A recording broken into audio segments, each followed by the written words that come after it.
நூல் பரப்புரை கருத்தரங்களுக்கு வருகை தந்துள்ள சிறப்பு பேச்சாளர்கள் அவர்களுக்கும் இந்த கருத்தரங்கிற்கு பங்கேற்பாளர்களாக வருகை தந்துள்ள என் உடன்பிறப்புகளுக்கும் நான் சார்ந்திருக்கும் லாஸ் மையத்தின் சார்பாக வணக்கத்தையும் வாழ்த்துக்களையும் தெரிவித்துக் கொள்கின்றேன். தோழர் விடுதலை வீரன் என்கிட்ட இந்த சாதி ஒழிப்பு நூல் பரப்புரை கருத்தரங்களுக்கு நீங்க வரணும் தோழர் அப்படின்னு சொன்னப்ப நான் எந்த ஒரு நிகழ்வு கூப்பிட்டாலும் முடியாதுன்னு நான் சொல்ல மாட்டேன். நான் அந்த டயத்துல சரி அப்படின்னு சொல்லிட்டேன். அதுக்கப்புறம் இன்விடேஷன் அனுப்புனதுக்கு அப்புறம் தான் பார்த்தேன் என்னைய விட பெரிய பெரிய ஆளுமைகள்லாம் இருக்கிறாங்க, கள போராளிகள் நிறைய இருக்கிறாங்க. அவங்க மத்தியில நான் எப்படி தோழர் என்ன பேசணும் அப்படின்னு சொல்லி கேட்டப்ப அவர் ஒரு சிரிப்பு சிரிச்சாரு. எதுவுமே சொல்லல, நீங்க பேசுங்க தோழர், உங்களால முடியும் அப்படின்னு சொன்னாரு. நான் மறுபடியும் சொன்னேன், அன்னை மீதா பாண்டியன் உட நான் என்னத்த பேச போறேன், ஏன்னா அது ரொம்ப அனுபவ ரீதியா பேசுவாரு அப்படின்னு சொன்னப்ப இல்ல தோழர் நீங்க பேசுங்க அப்படின்னு சொல்லி சொன்னாரு. சரி நான் பேசுறேன் தோழர் அப்படின்னு சொல்லிட்டேன். நம்ம மகன் இந்த போராட்டம் ஒரு நம்மளுடைய தலித் மக்கள் ஒரு குளத்துல நீர் எடுக்க முடியல, குடிக்க முடியல.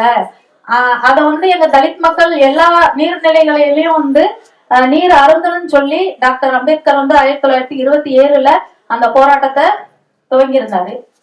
எனக்கு விவரம் தெரிஞ்சு 1994 நான் அதை அனுபவிச்சிருக்கிறேன்.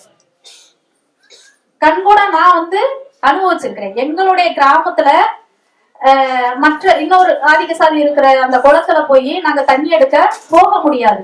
நாங்க குளத்தை கொண்டுட்டு போனோம் அப்படின்னா எங்களை தரையில நிக்க வச்சுட்டு அவங்க எடுத்து கொண்டாந்து அதுல ஊத்துவாங்க. அந்த எங்களை கரையில நிக்க வச்சுட்டு அந்த குளத்து கரையில நிக்க வச்சுட்டு அவங்க குளத்துல எடுத்து கொண்டாந்து ஊத்துவாங்க.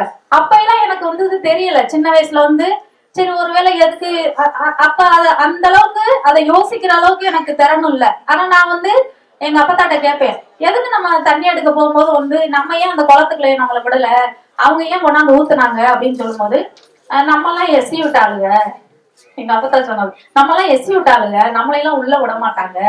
அவங்க ஏன் நம்ம போய் குளத்துல எடுத்தா அந்த குளத்துல இருக்கிற மீன் எல்லாம் செத்து போயிருமா, இல்ல நம்ம போய் அந்த குளத்துல இறங்குனா அவங்க தண்ணி குடிக்கும் போது அவங்களுக்கு ஏதாவது ஆயிருமா அப்படின்னு சொல்லிட்டு எங்க அப்பா தான் கேட்கும் போது அவங்க இப்படிலாம் பேசாத, இந்த வயசுல நீ இந்த இதெல்லாம் நீ கேட்காத, நான் சொல்றது மட்டும் கேளு அப்படின்னு சொல்லுவாங்க. ரெண்டாவது அந்த ஊருக்கு இந்த பருத்தி எடுக்க போவாங்க, எங்க அப்பா எங்க ஐயாவும் பருத்தி எடுக்க போவாங்க. இப்ப நாங்களும் சின்ன வயசுல கூட போவோம். நாங்க தண்ணி கேட்கும் போது அவங்க என்னன்னா இந்த படியில கொடுப்பாங்க, அந்த படியில கொடுப்பாங்க. இல்லைன்னா கைய காமிங்க, கையில ஊத்துறேன் அப்படின்னு சொல்லுவாங்க. நான் அப்பயும் கேட்பேன், ஏன் அந்த சொம்பளை கொடுத்தா கொடுங்க நான் குடிக்கிறேன் அப்படின்னு சொல்லுவேன். இல்ல அந்த சொம்பெல்லாம் நீங்க தொட்டீங்கன்னா நாங்க அதை பயன்படுத்தக்கூடாது அப்படின்னு சொல்லி, ஏன் பயன்படுத்தினா என்ன ஆகும், உள்ள தேயிலும் வந்துருமா, உங்களை கொட்டிருமா அப்படின்னு சொல்லி எனக்கு அப்பெல்லாம் 11 வயசு 10 வயசு அந்த கேள்வி எல்லாம் கேட்கும் போது அப்ப எனக்கு நானே நான் கொஞ்சம் எனக்குள்ளே கேள்வி கேட்டுக்கிட்டேன், ஏன் இந்த மாதிரி நம்ம இன்னும் இந்த நிலையில இருக்கிறோம் அப்படின்னு சொல்லும் போது கொஞ்சம் கொஞ்சமா மாற்றம் என்னன்னா, மாற்றம்னா அந்த குளத்துல போய் தண்ணி எடுக்க முடியல, இப்ப வரைக்கும் எடுக்க மாட்டோம். நம்ம கிராமத்துக்கான ஒரு ஊரணியை வெட்டிக்கிடுவோம், நம்ம கிராமத்துக்காக ஒரு நீர்நிலையை நம்ம வச்சுக்கிடுவோம் அப்படின்னு சொல்லிதான் அந்த மாதிரி ஒரு இதை மாற்றத்தை கொண்டு வந்திருக்கு. இன்னும் இப்பவும் அதாவது முதல்ல நிறைய நேரடியா தீண்டாமைகள் இருந்துச்சு, நேரடியா வன்முறை எல்லாமே இருந்தது. ஆனா இப்ப நவீன தீண்டாமையா மாறி இருக்கு. நம்ம எவ்வளவோ பேசுறோம், ஆனா இப்ப வரைக்கும் அந்த தீண்டாமை என்பது நவீன தீண்டாமையா தான் மாறி இருக்கு. நான் இந்த துப்புரவு பணியாளர்கள் மத்தியில ஒரு 9 வருஷம் நான் வேலை பார்த்தேன். அப்ப அவங்க கிட்ட கேட்பேன், நீங்க காலையில 5:30 வந்துடுறீங்கல்ல, தண்ணி குடிக்க மாட்டீங்க, சாப்பாடு கொண்டு வர மாட்டீங்க, நீங்க இந்த ஏரியாவுக்கு போகும்போது தண்ணி எல்லாம் எப்படி யார்கிட்ட கேட்டு குடிப்பீங்க அப்படின்னு சொல்லும்போது அவங்க சொல்லுவாங்க, இல்ல மேடம் நாங்க அந்த வீட்டுக்காரங்கிட்ட கேட்போம். சரி தண்ணி எப்படி கொடுப்பாங்க அப்படின்னு கேட்டா வாட்டர் கேன்ல கொடுப்பாங்க. அந்த வாட்டர் கேனை திருப்பி வாங்குவாங்களா, இல்ல அவங்க பெருந்தன்மையா சொல்லுவாங்க, இல்லப்பா நீ அடுத்து நீ ரொம்ப தூரம் போகணும்ல, அந்த தண்ணியை பிடிச்சு வச்சுக்கல, அதனால இந்த வாட்டர் கேனை நீனே வச்சுக்கோ அப்படின்னு சொல்லுவாங்க. அப்ப இன்னும் நம்ம மக்கள் வந்து அந்த ஒரு குடிதண்ணிய கூட வந்து ஒரு தொட்டு குடிக்க முடியாத ஒரு சூழ்நிலையில தான் இன்னும் வந்து அந்த தீண்டாமை என்பது வந்து இன்னும் அனுபவிச்சுக்கிட்டு தான் இருக்கிறோம். சாதி ஒழிப்புன்னு சொல்றோம். ஆனா சாதி ஒழிஞ்சிருச்சா அப்படின்னா இல்ல. நான் கிராமப்புறங்கள்ல பெண்கள்கிட்ட போகும்போது இங்கெல்லாம் வந்து தீண்டாமை இருக்கா அப்படின்னு கேட்டோம்னா, சாதி ஒழிஞ்சிருச்சா அப்படின்னு கேட்டோம்னா, சாதி எப்படி மேடம் ஒழிக்க முடியும்? கிராமத்துல வந்து சாதி வந்து ஒரு மரத்தினுடைய ஆணி வேறு. அந்த ஆணி வேரை புடுங்கினாதான் வந்து பண்ண முடியும். ஆணி வேரை புடுங்கினா வளர்ந்துக்கிட்டு தான் வரும். ஆனா வந்து ஒழிக்கவே முடியாது. நம்ம அதுக்கு தகுந்த மாதிரி மாறிக்கிறணும். அவங்க சொல்ற வார்த்தை, நம்ம அதுக்கு தகுந்த மாதிரி மாறிக்கிறணும் அப்படின்னு. அம்பேத்கர் வந்து சாதி என்பது மனிதர்களை வந்து ஒருவரை வெறுக்க செய்வது. அது வந்து ரொம்ப, அதாவது சாதி இருந்துச்சுன்னா சமத்துவம் வளராது, சகோதரத்துவம் இருக்காது, ஜனநாயகம் வந்து முழுமையடையாது அப்படின்னு சொல்லி அம்பேத்கர் வந்து இந்த இதுல வந்து சொல்லியிருக்கிறாங்க.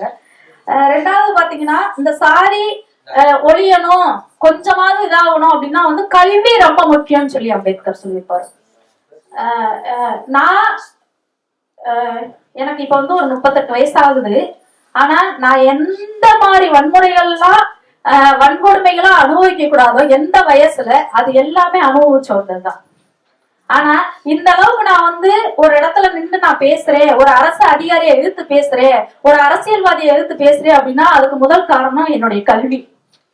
நான் கல்வி படிச்சதுனாலதான் அந்த கிராமத்துல எங்க ஊர் வந்து விருதுநகர் டிஸ்ட்ரிக்ட், அந்த ஏரியால ஒடுக்குமுறைகள் இல்லாம எங்க பசங்களுக்கு வந்து நீங்க கல்வி தாண்டா நம்மளுக்கு முக்கியம் அப்படின்னு சொல்லி யாரையும் வந்து கல்வி கற்க நீங்க வேலைக்கு போகக்கூடாது, முதல்ல கல்விதான் அப்படின்னு சொல்லி அவங்க வந்து படிப்புக்கு தான் முக்கியத்துவம் கொடுக்கணும் அப்படின்னு சொல்லி படிக்கிறாங்க.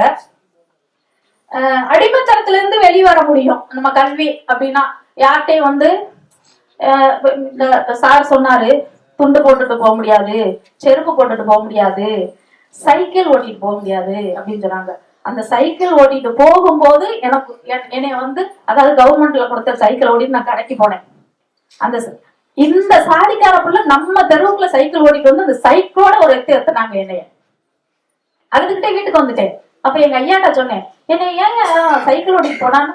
உடனே ஊர் பஞ்சாயத்தை வச்சு எங்க ஐயாவை காலில் ஒழுக வச்சாங்க. அந்த ஏரியால நிறைய வந்து இந்த மாதிரி இருக்கு. ரெண்டாவது வந்து சாதி மறுப்பு திருமணம் செய்யணும் அப்படின்னு சொல்லி சொல்றோம்.